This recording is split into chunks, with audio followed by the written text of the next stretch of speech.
PT Pos serentak di 541 kabupaten kota menyalurkan PKH dan BPNT mulai hari ini hingga H-1 Lebaran. Kemudian jika bantuan belum ditarik pada H-1 Lebaran, maka KPM boleh mengambil bansos PKH-nya setelah H+3 Lebaran. Tentunya kabar gembira ini ditujukan bagi para KPM PKH dan BPNT bahwasanya hari ini, besok, dan bahkan sehari sebelum Lebaran, PT Pos terus menyalurkan bantuan PKH dan BPNT dan dilanjutkan setelah cuti bersama Lebaran, yaitu PT Pos kembali mencairkan dari tanggal 26 April 2023. Nah, kira-kira daerah mana saja yang beruntung mencairkan? Silahkan simak info lengkapnya dan pastikan teman-teman telah subscribe dan mengaktifkan lonceng notifikasinya agar teman-teman dapat berlangganan secara gratis berita seputar pencairan PKH dan BPNT secara real time dan akurat.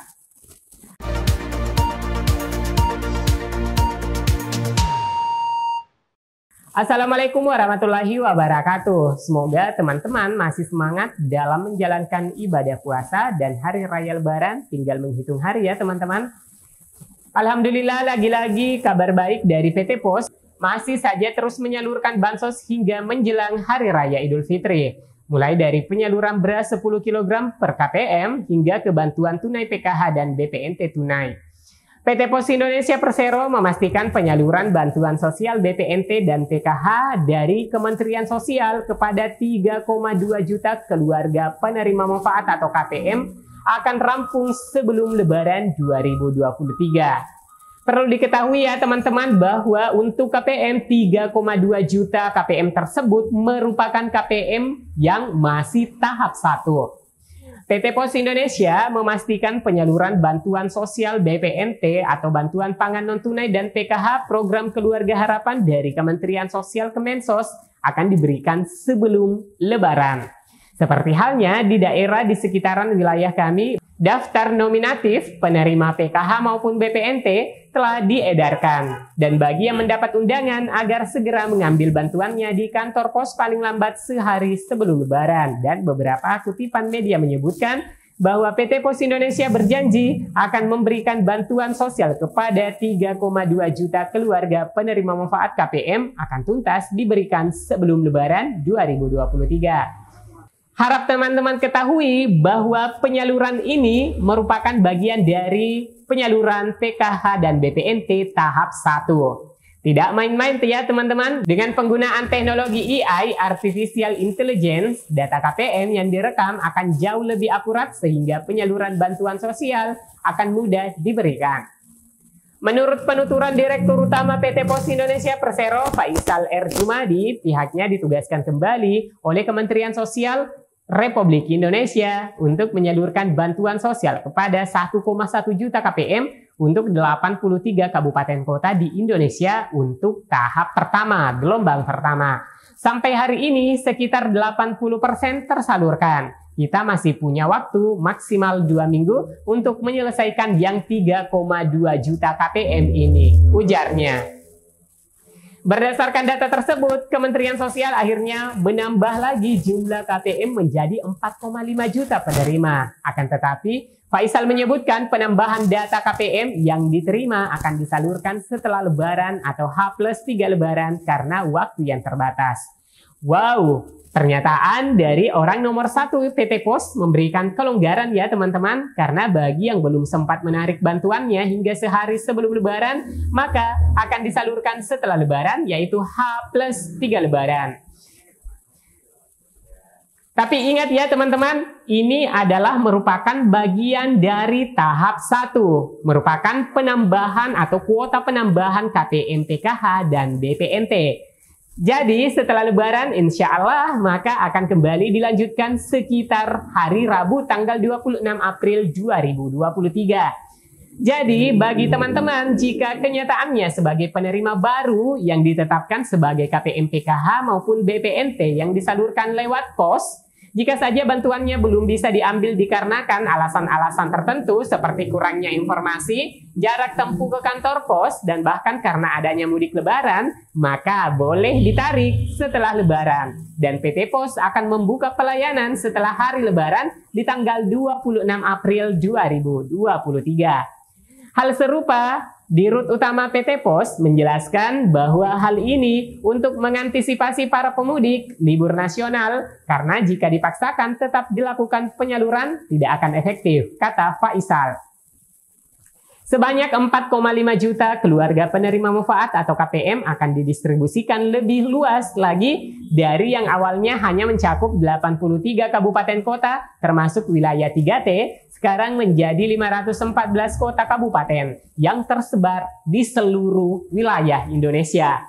Lalu, ia juga menyebutkan bahwa saat ini PT Pos sudah melakukan pembaruan dalam teknologi perekaman data penerima bansos, yaitu dengan menggunakan teknologi Artificial Intelligence atau AI untuk memastikan keakuratan data yang lebih baik. Menurutnya, jika dilihat dari pengalaman pada tahun 2022, pada saat itu pihaknya terpaksa melakukan pengulangan perekaman data yang cukup masif. Karena ternyata perekaman data khususnya yang foto rumah kurang akurat. Jadi baik kualitas fotonya, akurasi fotonya, dan geotaggingnya itu kurang akurat. Perekaman ulang ini cukup memakan waktu dan biaya, tambahnya. Agar mempercepat pendistribusian bansos, PT Pos Indonesia siap menambah jumlah petugas dan memperpanjang waktu pelayanan agar KPM dapat menerima haknya sebelum Lebaran datang.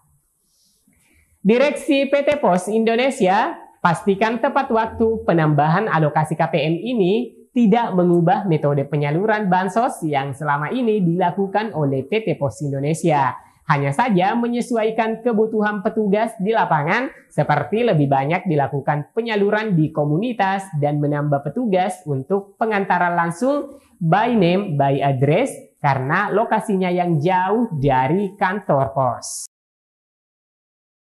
Cara penyaluran masih menggunakan 3 cara, yaitu disalurkan di kantor pos melalui komunitas atau diantarkan langsung ke rumah KPM atau dalam hal ini door to door bagi KPM yang sedang sakit, lansia, disabilitas. Katanya, gunakan teknologi AI, Pos Indonesia tak henti berinovasi dalam melakukan pelayanan pos. Setelah menapaki transformasi digital, kali ini BUMN tertua di Indonesia ini melakukan pembaharuan dalam teknologi perekaman data penerima bansos, yaitu menggunakan teknologi Artificial Intelligence AI. Hal ini sengaja dilakukan demi memastikan keakuratan data.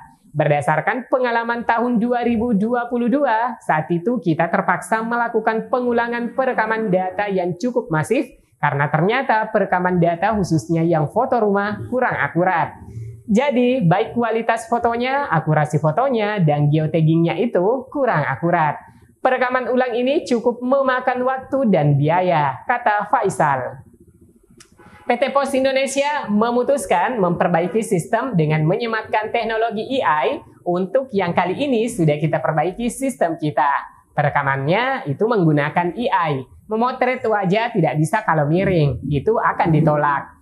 Wajah harus lurus, foto rumah ya harus rumah yang difoto. Jelas Faisal B.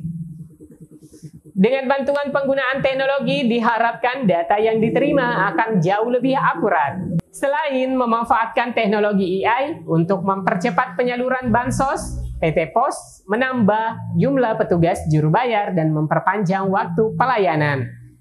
Semua ini dilakukan demi memastikan KPM dapat menerima haknya sebelum Lebaran.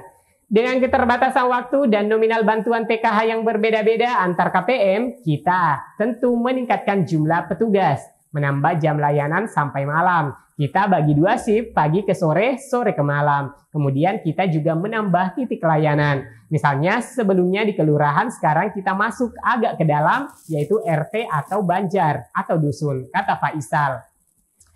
Lebih lanjut, Faisal berharap dengan totalitas dalam menyalurkan bantuan sosial tersebut, Pos Indonesia akan terus diberi kepercayaan oleh pemerintah untuk menyalurkan bantuan sosial atau bansos-bansos lainnya pada masa-masa mendatang. Baik teman-teman, jika berita ini bermanfaat, like dan share ke media sosial dan grup-grup teman-teman punya. Berikan pula komentarnya dan pertanyaan silahkan diketikkan pada kolom komentar di bawah video. Saya Amran undur diri, selamat menjalankan ibadah puasa Ramadan bagi yang tengah menjalankannya. Dan sampai jumpa di video selanjutnya. Wassalamualaikum warahmatullahi wabarakatuh.